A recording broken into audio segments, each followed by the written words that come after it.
Yes, good morning, students. Hope you all are fine and safe. Now, beta, today I'm going to start up with you the chapter number 7 of your macro, which is the last unit of your economics. This unit comprises of 3 chapters, your aggregate demand, aggregate supply, and related concept, then short run equilibrium, then inflationary and deflationary gap. And this is the one of the most important unit in your book, and this is the main unit which comprises of lots of schedules and the diagrams. And beta, please try to understand what we are going to study in this chapter number 7, aggregate demand, aggregate supply and related concept, because all your chapters whatsoever is left, all the 3 chapters are interrelated. अगर आपको ये chapter समझ में नहीं आएगा तो बाकी दोनों चैप्टर्स आपको कुछ भी समझ में नहीं आएगा. Is it clear? Now beta, first of all, starting with the concept of aggregate demand. First of all, in your economics, there are 2 main concepts, that is the aggregate demand and aggregate supply.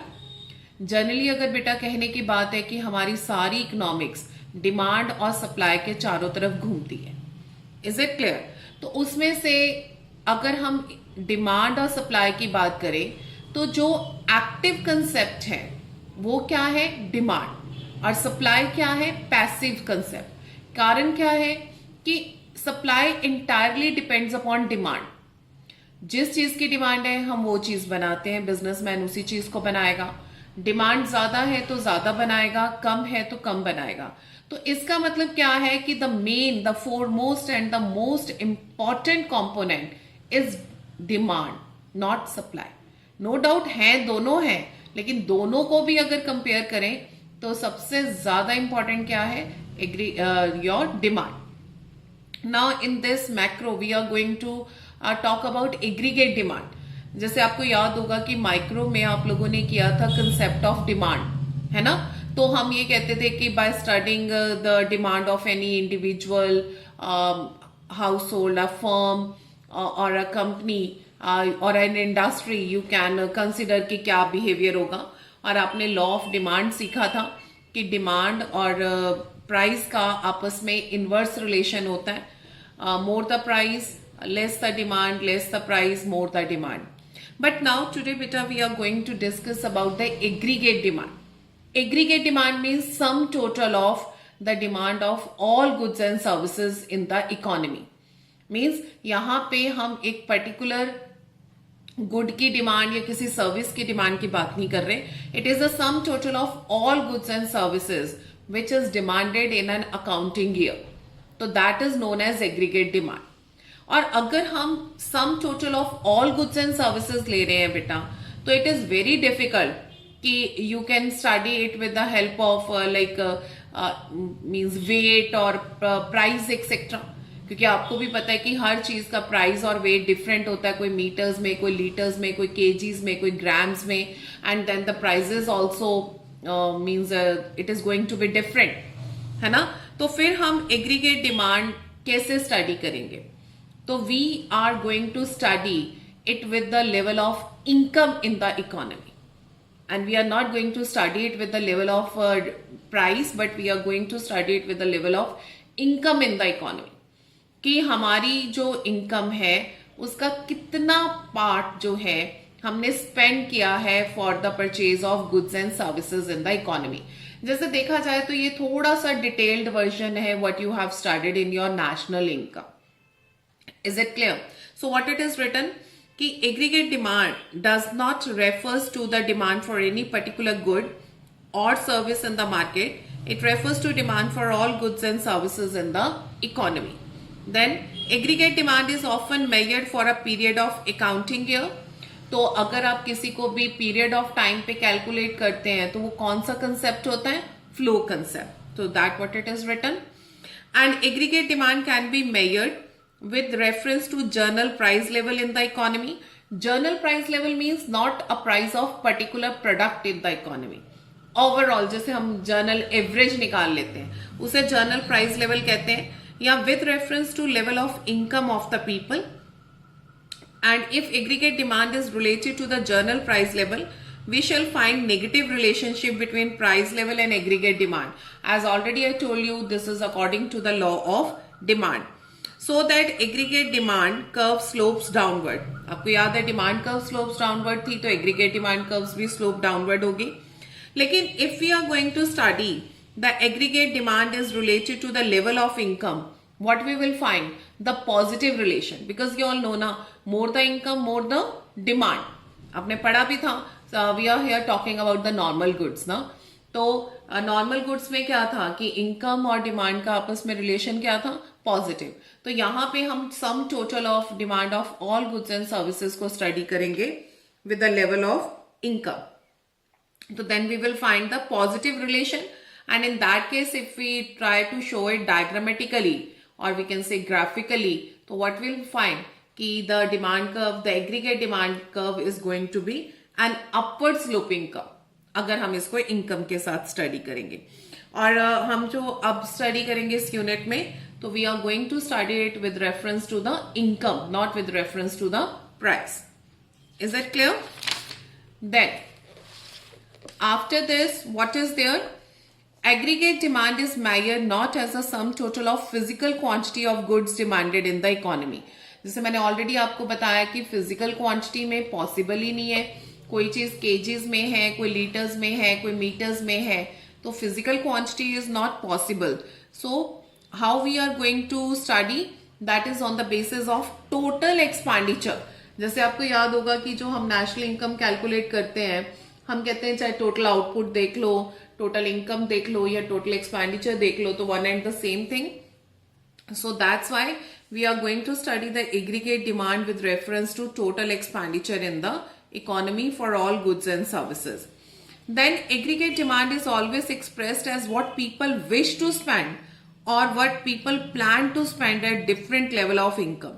कहने का मतलब क्या है बेटा कि aggregate demand जो है वो determine होती है in the beginning of the year, not at the end of. जैसे national income जो है वो हम calculate करते हैं at the end of the year, लेकिन एग्रीगेट डिमांड हम स्टडी करते हैं at the beginning of the year, accounting year.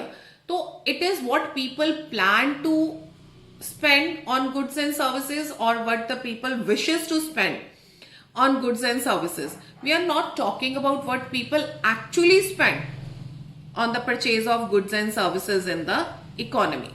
Is it clear? So if we have to define aggregate demand, how we can define? Aggregate demand is the sum total of expenditure that the people plan to incur on the purchase of goods and services produced in the economy during the period of an accounting year corresponding to their different level of income. So that's how we are going to define aggregate demand.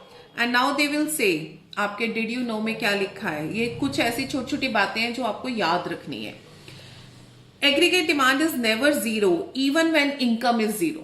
अब जैसे बेटा तुम लोग हो, अभी earn नहीं करते हो ना, your income is zero, but is your demand zero?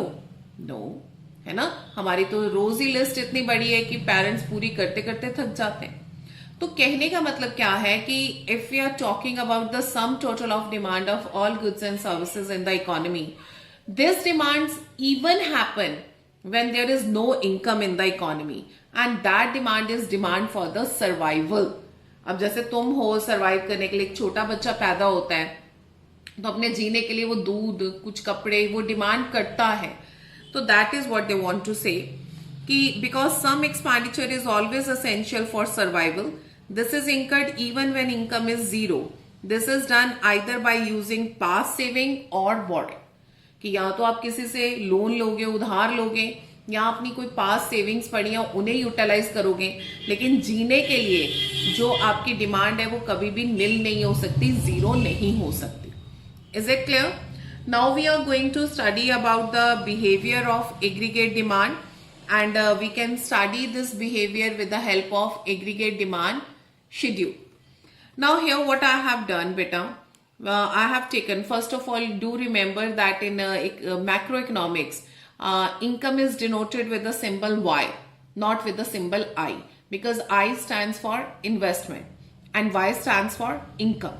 ठीक है, तो यहाँ पे क्या है कि इनकम लिया है starting from zero and it is in increasing order, but you will find that the increasing order is the table of 20. You can say ki 0, 20, 40, 60, 80, 100 and 120.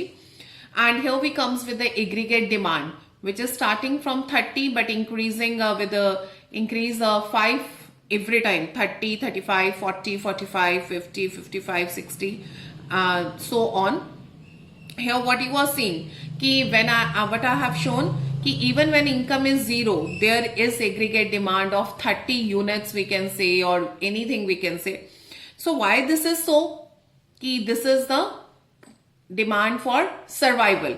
Even in the initial stages when you are finding कि your income is 20, your demand is 35, only at the 40, this is both become equal, and after this no doubt income is increasing as well as aggregate demand is increasing, but here what is happening? Income is greater than aggregate demand. At this point income is equal to aggregate demand, and before that income is less than aggregate demand. Is it clear? तो कहने का मतलब क्या है कि income और demand का आपस में पॉजिटिव रिलेशन है, no doubt. More the income more the aggregate demand, less the income less the aggregate demand. But until and unless aggregate demand become equal to income, before that the aggregate demand is going to be greater than your income. तो ये मतलब यहाँ पे no doubt हम micro तो नहीं पढ़ रहे हैं, मैक्रो पढ़ रहे हैं. तो इकोनॉमी में बिहेवियर इसी तरीके से चलता है. And this I have written for you. I have shown it diagrammatically also. And what I said कि aggregate demand is equal to C plus I. क्योंकि हमारी डिमांड क्या होती है, आपको अगर याद हो कि फाइनल गुड्स एंड सर्विसेज वाला कंसेप्ट कराया था, तो इन दैट केस यहाँ हम एक्सपेंडिचर मेथड में भी जब डिस्कशन करते थे, तो this is the demand. C plus I means either it is for consumption purpose और फॉर इन्वेस्टमेंट, क्योंकि हमने फाइनल एक्सपेंडिचर लेना है. और फाइनल हमें कैसे पता चलता है कि या तो वो कंजप्शन के लिए हो या वो किसके लिए हो, इन्वेस्टमेंट के लिए. That's why I have written aggregate demand is equal to C plus I. Now this is the diagram on which on x-axis I have taken income and GDP, on y-axis aggregate demand, and this is the line starting from origin, and it is an upward sloping line which is 45 degree, which is also known as tan theta, or we can say theta, and this is a proportionate line which is representing income. And this income line is also known as line of reference. आपको कई जगह इसके ऊपर लिखा मिलेगा. This is called line of reference. Is it clear? मतलब ये चीजें समझ लो बेटा. ये जो डायग्राम का सिस्टम है ये आपके दोनों तीनों चैप्टर्स में सेम तरीके से ही बनना है. तो इसलिए जो इनकम लाइन है वो हमेशा प्रोपोर्शनेट लाइन हम अज्यूम करेंगे, starting from the origin which is upward sloping and 45 degree. And this is aggregate demand which is starting from 30. This line is also upward sloping. मैंने इसको parallel to x-axis नहीं बनाया है, बल्कि ये upward sloping है, क्योंकि हमारे जो शेड्यूल है उसके हिसाब से भी क्या है कि aggregate demand is increasing. तो ये भी upward sloping है. तो this is the point where y is equal to AD, and before this point y is less than AD. And here y is greater than AD. Y means income, your total income. Is it clear? So this is what we want to represent, ki what is the behavior of your aggregate demand. Is it clear beta? After this ये जो सारी चीजें बेटा आपकी book में दे रखी हैं, ये इसी चीज का एग्जाम्पल है. And after this they have given you the definition of aggregate demand schedule and aggregate demand curve. So aggregate demand schedule is the table showing aggregate demand or aggregate expenditure corresponding to different level of income in the economy, and aggregate demand is positively related to income. But however there is always some minimum level of aggregate demand even when income is zero. Clear? And aggregate demand curve is a diagrammatic presentation of aggregate demand schedule showing aggregate demand corresponding to different level of income in the economy and it tends to slope upward. जैसे हमने diagram पढ़ा है तो ये upward sloping curves थी, चाहे वो income की थी या एग्रीगेट डिमांड की. तो this shows a positive relationship between aggregate demand and income. Now बेटा after this we have to talk about the components of aggregate demand.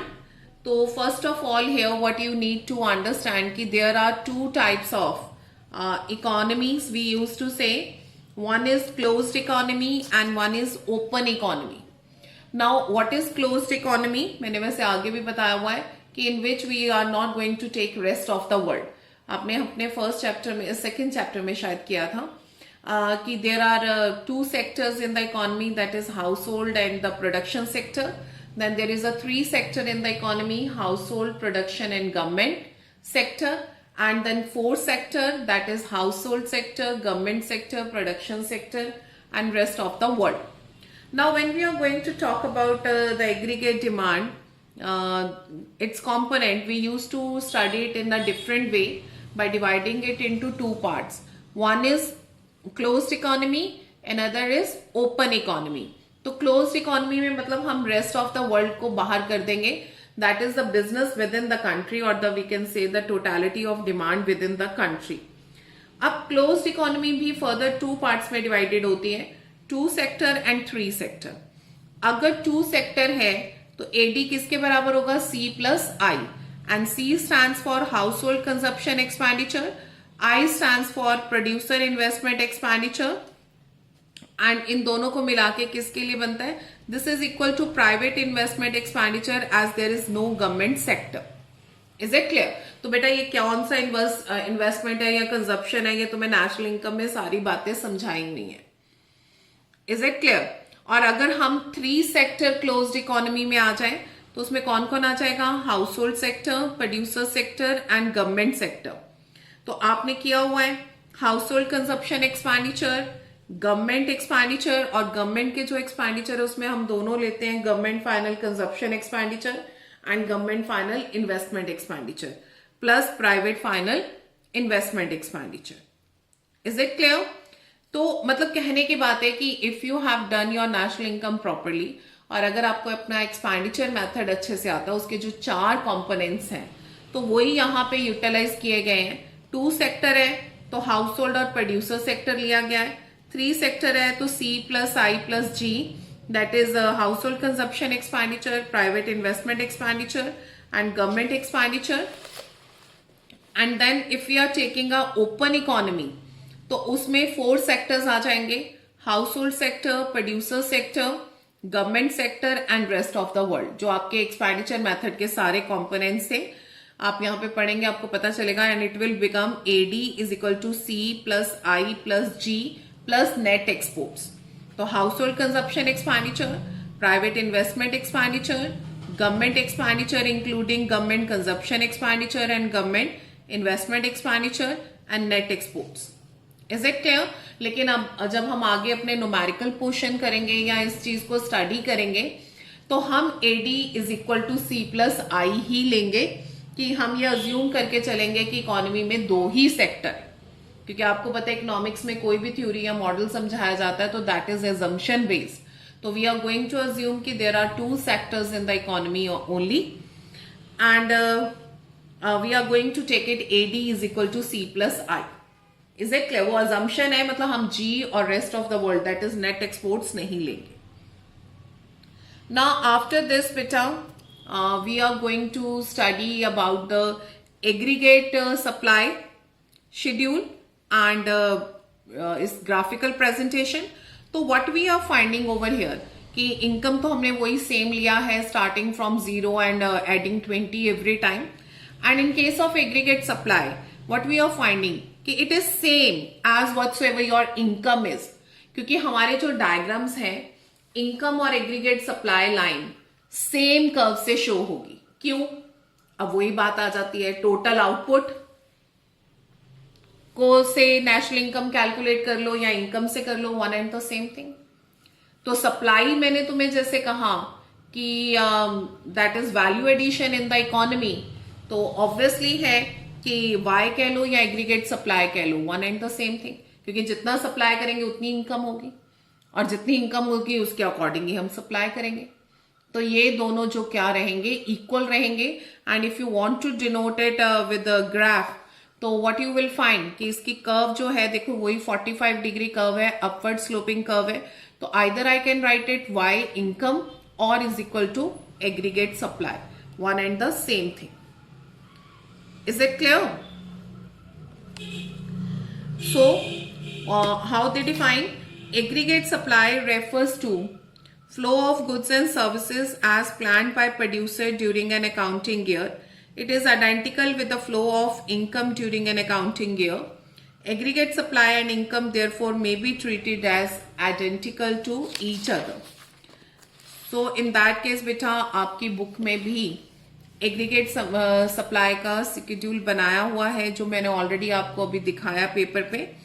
तो identity between income and aggregate supply shows that producer in the economy are ready to supply all that they wishes to produce, कि वो वही supply करते हैं जो वो wish करते हैं प्रोड्यूस करने के लिए। और उनकी विश किस बात पे डिपेंड करती है कि क्या प्रोड्यूस करें, that depends upon the aggregate demand, क्योंकि प्रोड्यूसर को पहले यही देखना पड़ता है कि इकोनॉमी में डिमांड क्या होगी, उसके अकॉर्डिंग ही उसे प्रोड्यूस करना पड़ता है। और अगर डिमांड इंक्रीज होती है तो प्रोपोर्शनेटली एग्रीगेट सप्लाई इंक्रीज हो जाती है, और अगर डिमांड डिक्रीज होती है तो प्रोपोर्शनेटली एग्रीगेट सप्लाई भी डिक्रीज हो जाती है।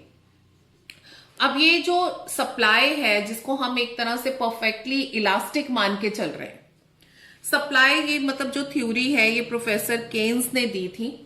और ये जब 1930 में वर्ल्ड वॉर 1 और 2 के बाद पूरी इकोनॉमी में ग्रेट डिप्रेशन आ गया था, ये थ्योरी उस टाइम पे लिखी गई थी। और प्रोफेसर केन्स ये मानते हैं कि इकोनॉमी में हमेशा एक्सेस कैपेसिटी होती है। हम जो भी रिसोर्सेज ऑफ प्रोडक्शन होते हैं, लैंड, लेबर, कैपिटल, एंटरप्रेन्योर, उन्हें ऑप्टिमली यूटिलाइज नहीं कर सकते। And until and unless there is full employment in the economy, or we can say whatsoever the resources are available, they are optimally utilized, तब तक economy में हमेशा access capacity रहती है। और जब तक ये एक्सेस कैपेसिटी रहती है तब तक एग्रीगेट सप्लाई परफेक्टली इलास्टिक आप समझते हो कि अगर 4 पीस की डिमांड बढ़ी तो उतनी ही सप्लाई बढ़ जाएगी, अगर 4 पीस की डिमांड कम हुई तो सप्लाई भी कम हो जाएगी। तो वो परफेक्टली इलास्टिक रहती है। लेकिन once we reaches the equilibrium means full employment level, उसके बाद जो एग्रीगेट सप्लाई है वो परफेक्टली क्या बन जाएगी, इनइलास्टिक, क्योंकि एक्सेस कैपेसिटी सारी एग्जॉस्ट हो जाएगी। और उसके बाद अगर डिमांड बढ़ती है तो सप्लाई को नहीं बढ़ाया जा सकता। तो this is a graphical presentation जो मैंने ऑलरेडी आपको ड्रॉ करके दिखाई थी। And this is a 45 degree line rising from the origin, and which shows that y is equal to as. Is it clear? So, and this is possible only when there is excess capacity in the economy. And I think this is enough for today. Please do read it up thoroughly, practice your diagram so that you can understand the concept properly, and then we will move further in this chapter. Thank you, beta, and stay blessed.